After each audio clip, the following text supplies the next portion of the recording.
By 2028, 81% of the people will be replaced by AI.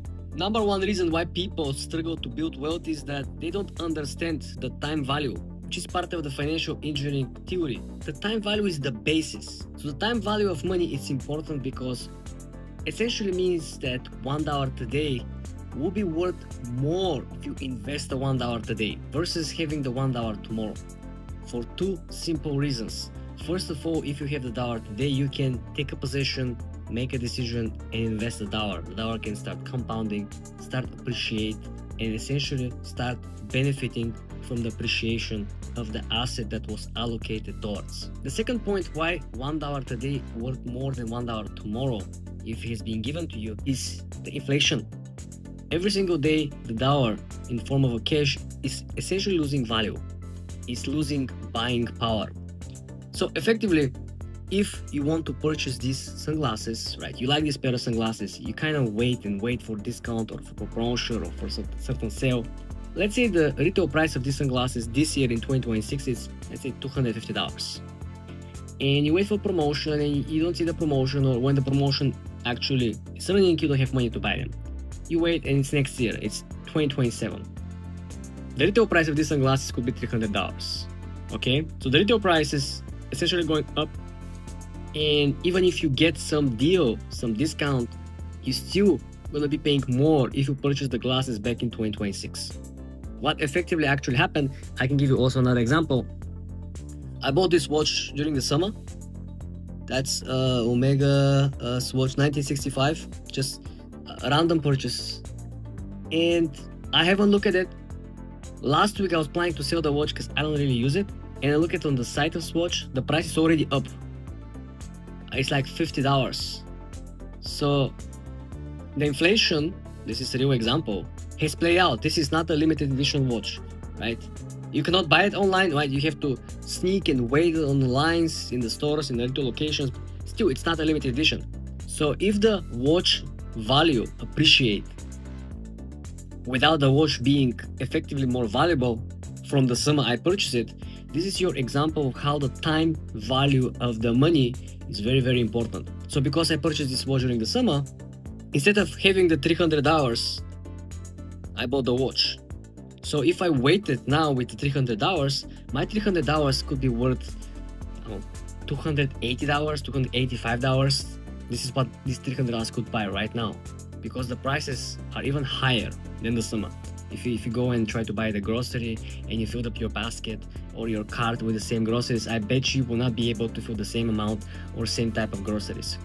But because I put the $300 into something, right, this something now at least will give me back the $300, simply because people cannot buy it from the store and they cannot buy it on the retail price I bought during the summer. It's a very simple, I believe anyone can understand and comprehend this very simple example. Another example I gave you with the glasses, same thing, right? Procrastination plus time value equals usually bad deals. You would hear from time to time people say, the person who is more patient, who can wait longer, gets the best deal. This is not usually the case. People who waited, imagine you were born in 2005, 6, 7, during the big blowout on the real estate market, right? You were thinking, okay, I'm gonna keep waiting to get the best deal. You know, when the banks take possession of the properties who have been returned from the owners, right? And you will be expecting to make a short sale, buying the property directly from the bank. Never happened. People who were waiting for the best deals, they never get into. People who were waiting for the Bitcoin when the Bitcoin dropped from 12,000 down to 5K, they never get an opportunity to buy it back at that price, right? So sometimes things are overdone, but usually they're not. This is why learning about time value is very important, especially in times where the inflation, it simply has no dips. Inflation is either consolidating at a very high rates, even now, regardless of the reports of the CPI, regardless of the real inflation, regardless of the reports about the core inflation, everyone agrees that inflation is much higher than the reported number, which means that the amount of money that have been printed, which is substantially larger than combined goods and services provided versus the money in circulation means that inflation has peaked so high and has consolidated so high that it can't really fall that low where it was before, because the economy has grown and outgrown the previous economy. And when I say economy, you can simply speak the money in circulation, the GDP. You can speak in terms of money that are coming from the tariffs, right? The revenue that the government collects from tariffs. And the economy has outgrown a lot of the previous numbers. But remember, the money printer and all the money in circulation that was added didn't actually have equivalent in goods and services. So you got more money, but you have the same amount or a lower amount of goods and services, which essentially meant that people have more money, there is nothing to buy. This is also something what happened during the virus situation. A lot of people got stimulus checks, but there's nothing to buy. Everything is out of stock. So this is why understand time value, apply time value to your own personal financial planning, and understand when is the right time to do the move, when is the right time to wait, when is the right time to be active, when is the right time to sit in cash, and when is the right time essentially to reduce the amount of cash in your pocket. Because like I said, if I had the $300 right now, I have already lost 15-25% probably of buying power. But because I have the watch or I have something else, I have the glasses. This is why sometimes when you get a deal on something that people usually buy, right? Let's say you find an amazing deal on water bottles, right? You get like very nice branded water bottles, maybe 24, 36 pack, and you buy them all, everything that you can buy. Why? Because first of all, you can always resell it. People always gonna buy water. And the second of all is, worst case scenario, you're still gonna get used of them instead of you buying the water for yourself, paying full price later on when there is no sale. I was watching Mark Cuban. He said that every time when he goes to shop, to the groceries, whatever is on sharp discount, everything that is over 50% off, he said he buys as much as he can buy, and he store everything.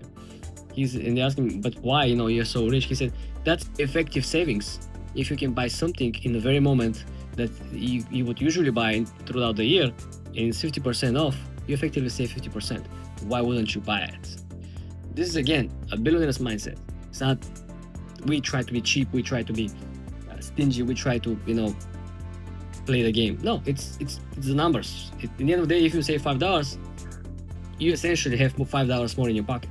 Pay very close attention. The people who invested in silver early on during the previous hype cycle waited 13 years just to break even last month. This is your big cautionary tale over here, because a lot of the people who currently talk about precious metals investing, hedging against the balancing of the US dollar have no real perspective on the historic run-ups in the precious metals. Remember, these things are not getting more valuable. No one is actually looking to buy more, to hold more, to produce more jewelry or produce more electric batteries with more silver, etc. Right? The idea over here, which is the same concept that aligns with palladium, same concept aligns with gold, is that everyone is kind of scared of the inflation, which of course it is a big money eater, wealth eater. But read this with me, and I want you to think about it, okay? You can even pause the video and read and comprehend and even probably take some notes. Silver prices peaked at $50 in April 2011. So the idea over here is that the current peak that we saw right before the dip last week, which erased gains for at least 2 weeks prior, is something that always happens. That's not a one-time phenomenon. The same people, which are institutional investors of course, who are pumping are the same one who will correct the price in a very moment when they feel that economic policy or development is more predictable. If it isn't, they don't know what's going to happen. They don't know what new tariffs will be coming in 2026. They don't know what the Federal Reserve will say, what the new Fed chair will say, or what they will do, right? So certainty and uncertainty depends on the pricing of these precious metals. And if you look at over here, people who bought during this hype essentially lost in a period of a week because the silver dropped sharply. People lost so much value of their portfolio and their invested capital that they didn't want to sell, right? If in a span of a week you lose 50, 60, 40, 30%, if you're a crypto investor, you already know how the game works. But I presume that a lot of people who are talking about precious metals are not crypto guys. Why? Because the volatility is not there. People who usually invest in crypto are seeking volatility. They're actually kind of tempted to invest when there is a huge catalyst coming. Even though this usually is like buy the rumor, sell the news on the crypto market, and usually nothing happens. Remember, so much price action before the Bitcoin ETF approval, and on the actual Bitcoin ETF approval, no price action. We actually had probably 2-3 weeks in a row red days, which again proves the point that this is much more stronger than the usual stock market hype. So I don't believe that people who are deeply invested in crypto are actually the people hopping on the commodities market, right? The idea over here is that there's, as usual, opportunities to scalp, probably, but if you're wrong, if you really don't have stop losses, right? If you really hold, buy and wait for something crazy to happen, well, you see what happened. People waited 13 years to just to break even. We're not talking about buying. These people bought, went down, and then they wait 13 years to make money. No, these people just waited to have the same money that they had 13 years ago, right? If you put $10,000 in 13 years ago, right, you have to wait 13 years ago, last month, 2025, just to break even on your $10,000 in your portfolio. So this is again very real example what could happen on the market if you don't know what you're doing. And I believe a lot of people who talk very superiorly online about the silver, about the gold, they will be surprised. The question is, are they going to be pleasantly or unpleasantly surprised? Why? I just read the news that the President Trump will not activate and delay the new tariffs that he was proposed to implement in the beginning, in the first days of 2026. What this means? Well, President Trump most likely will do a lot more to make the economy stronger, especially the first report for the GDP, which will again increase even more the odds for rally on the market when the new Federal Reserve comes into play, because the president will select the Fed chair, will tell him exactly what he's supposed to do. He's going to start cutting the rates even more, right? Then things will become much more predictable and certain. When you know who controls the Fed, when you know what kind of economic policy the person wants that controls the Fed, then everything kind of gets predictable. And what I told you earlier, when the market becomes predictable, all of these hedges, crypto, silver, palladium, all the precious metals, will lose the hype. Why? Because there is a gigantic opportunity cost being invested in these sleeping parking places, parking assets, capital, instead of you trying to capitalize on the biggest IPOs this year: Anthropic, OpenAI, SpaceX. And this is just the beginning of the hype, right? So pay very close attention. Don't try to hear what you want to hear and disregard the real cautionary tale, which is effectively part of the history. This is not something that you could speculate. This is something that already happened, and you have the numbers, and you have the dates, and you have exactly what actually happened, the mistakes of the people. So be very, very careful. Because like I said, let's say you have $10,000 to invest. You saved up, and you hop on this rally, and what?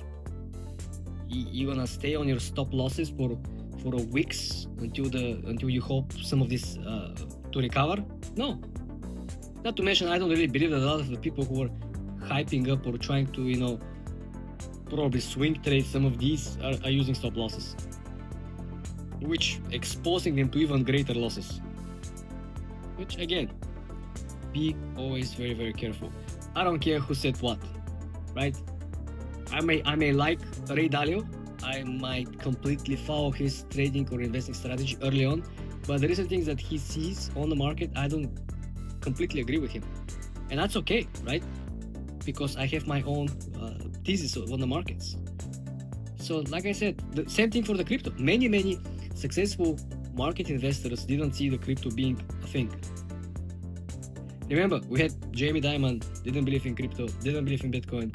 And now Chase is like very involved in the crypto market. And the biggest lie that people are trying to sell you right now is, come down. AI will create more jobs, it will not replace you. You know what's funny? The same things were said to the people who were building carriages when Henry Ford was building the Model T. They were saying it's okay, the new cars, they will not replace you, they will just create more jobs for you. I don't think it actually happened, right? Exactly. So knowing this part of information, you need to start preparing yourself, because the only people who will be left, this remaining 19% of the workforce, will be the geeks feeding the AI, the super intelligent streams, the super geeks of the world. Someone recently said that this is the decade starting 2026, the decade that is named the revenge of the geeks. So all the people who will actually be happy throughout this decade, will have fun, will make a lot of money, will be the geeks, So this is why you want to pay very close attention. And this is not the Andrew Tate matrix. This is a completely different level in which even if you try to learn something right here, right now, the information is changing and develops so fast that all the knowledge that you're acquiring today, tomorrow, it's an old story. There are new models every single day that are released, some of which sometimes are worse than the older model. And you will see the geeks are saying, you know what, we prefer the older models, the new model sucks. This is the big red flag that you want to pay very close attention to, right? Again, there is no way back, considering that the infrastructure for hundreds of billions of dollars is currently built, or is building, or is about to get built. $500 billion, $1 trillion, data centers, so on and so forth. And this is kind of interconnected with all the precious metals trade and proprietary natural goods and resources. A lot of countries, particularly China, are trying to curb down and try to protect their intellectual property. And again, don't be just saying that a lot of these models are operating on expensive sites. Some people said that the Chinese models who are copying the US models are actually operating faster, more optimized version of, and this is again a big question mark. I'm not a geek. I don't know why this works better, but there's something that we don't really know. Pay very close attention. Every single day, the people who are currently fired from the big companies are not the HR departments. You will see engineers, senior engineers from Google fired, senior engineers from Microsoft fired. You will see financial institutions firing people. And we're not talking about data entry positions. And then these people go on the open market and they're not gonna go and drive for Uber, right? Senior engineer work 10, 15 years for these big tech companies. Well, they're gonna start their own AI company. This is where the mass saturation comes into play. And imagine, it's not you against the big technology corporations, it's you against the corporations, the geeks that work in corporations, and then the geeks who are fired from the corporations starting their own AI companies. So the wave is not that high, the wave is like triple the size that you can imagine. Other people don't even think about this, right? This is why the conceptual wisdom that probably you want to build and understand and try to apply, because you have what? It's 2026.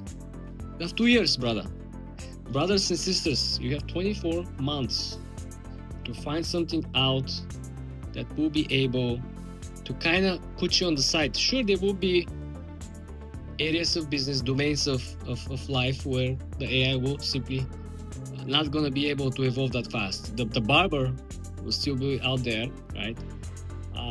Not sure about the other utility workers, but remember, they're not doing all this replacement because technology is just better. They're doing it because it's effective. It drives the cost lower, makes things effective, cheaper. This is why Elon Musk is saying that in the future, when the robots taking over, everyone's gonna be rich because no one has to work, and people will just enjoy the good times. And I don't think so. Yeah, not hyped about the robots either. So guys, just as much as I know, a lot of you probably are not into technology at all. They're not interested. They don't really care. I understand. I get you. It's kind of a forceful part of the history where a lot of people are forced to learn something that they don't want to learn. You kind of forced to at least probably take a position or learn a new skill in area where you really don't feel it. It's kind of an artificial feeling, artificial knowledge in the AI world. But this is something that obviously will make companies more and more profitable. And the profits are always the most important driver out there. Everything is done for profits. Countries, governments, states, and cities, they all operate under the same goal, which is state to progress, to make more money, not to spend more money. And the idea over here is that this will replace a lot of jobs. And employment is one of the biggest lever that costs a lot of money. It costs not only money, it costs liabilities. You have healthcare for the workers, right? You have special plans, you have retirement plans. You don't have to really agree with me. You just have to read, if you can read, of course. Klarna currently replaced 700 customer service workers with AI. Duolingo cut completely contractors' work, which effectively means that all the bad customer support call centers overseas will also be replaced very, very soon. People will no longer complain that, you know what, I call up my bank, someone pick up the phone, their kids crying around, I don't know what the heck is going on. So this is also going away. Moving on, IBM completely paused hiring 7,800 positions, all of which will be replaced by AI. They said we're pausing hiring. Meanwhile, they already hired the AI agents doing the job, getting the job done. They just don't want to say it because they don't know how to say it, you know. Soon you will see a lot of departments simply disappearing from these big tech companies. Moving on, there is something that no one actually talks about. It is not just that people are getting fired. There are no jobs listings. And even if we see jobs listings, companies are using AI to filter, vet the jobs applications, and effectively people from one side are using AI to create CVs and resumes, and from the other side companies are using AI to review the AI applications, which is absolutely crazy, funny, and in some way pretty sad, because the same leverage the employees are using is actually being used against them by the employers. It's comical, ironical, but actually true. Look at this. There are currently so much advanced AI tools that people who have been studying very, very hard, who have been accumulating very important skills for the last couple of years, are currently no longer necessary. There are apps that can code the entire application, and I'm not talking about the apps that you already know. I'm not talking about taking scripts that are not working, scripts that are essentially need at least 2-3 actual engineers to review the code, fix the code, on the privacy side issues, on the actual functionality. No. Talking about extremely sophisticated AI applications that can build a full-fledged code that actually works in an enterprise level. We're not talking about a small size, my university, your university, social network type of shit. Also, junior positions are simply disappearing. I can't remember, I might be wrong, which bank, but they simply said that certain junior positions will simply disappear because the job of juniors is simply useless, pointless. They don't learn anything. The bank doesn't get anything from them at this particular level of the hierarchy, right? So they effectively give them some money before, get them as junior, just to make sure that no one else hires them. Now they don't need to do so because the AI is doing the junior job. What this means? Well, this means that the first hiring will be for the next level. But the people who are graduating, they don't have the experience either through internship or junior positions. So if the junior positions disappear, if the internship position disappear, how these people are gonna get any type of experience? I have zero expectations to see anyone getting any experience whatsoever. This means that there will be a major gap between people who are graduating and people who are getting their first job. And first job might be, well above entry level. All the entry level junior positions might effectively be replaced, maybe some of the mid-tier as well. Look at this: junior lawyers, accountants, graphic designers. We all know about the graphic designers, movie producers, script writers. All these people positions, unfortunately, are already in the past. And this is kind of good, kind of bad. Why? Because the people from the creator space are very artistic, very interesting, but they work slow, right? If you order someone to write a script about the movie, it might take years, right? But the AI can write a full-fledged, very good, sophisticated on 17, 18 different tries, probably very good, well-written, interesting, clickbaity movie script for, a month probably.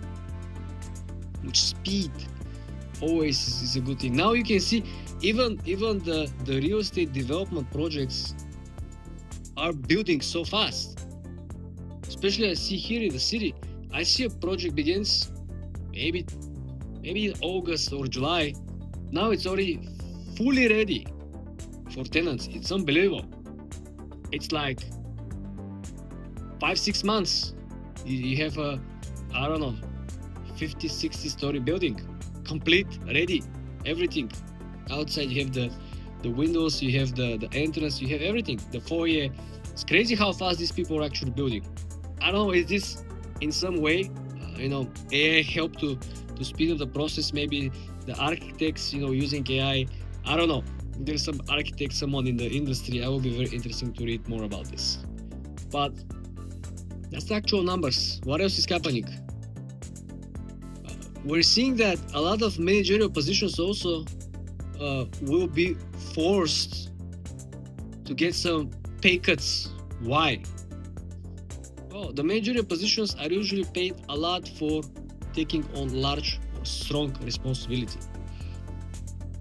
But now they are also paid to advance the AI into the business, which means is that if you have some old school CEO or some of the major positions that they're not actually fully interested or vested inside the technology and not keeping up with the innovations, most likely these people will lose their jobs and they're going to be replaced by somebody who is currently very, very close to the new technology, very close to every new AI tool. So these people will know how to implement these new tools into the corporation, so the corporation will actually optimize everything.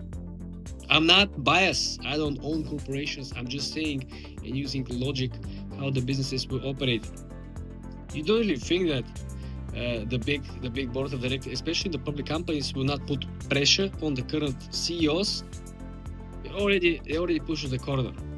This is why you see a lot of these big companies. The first thing they're gonna do is firing people, even if they don't have the right AI tool yet. Right? But they just want to show to the public that, hey, we're advancing, we're actually early adopters of the AI, we're not behind, right? It's all bollocks at the end of the day, guys.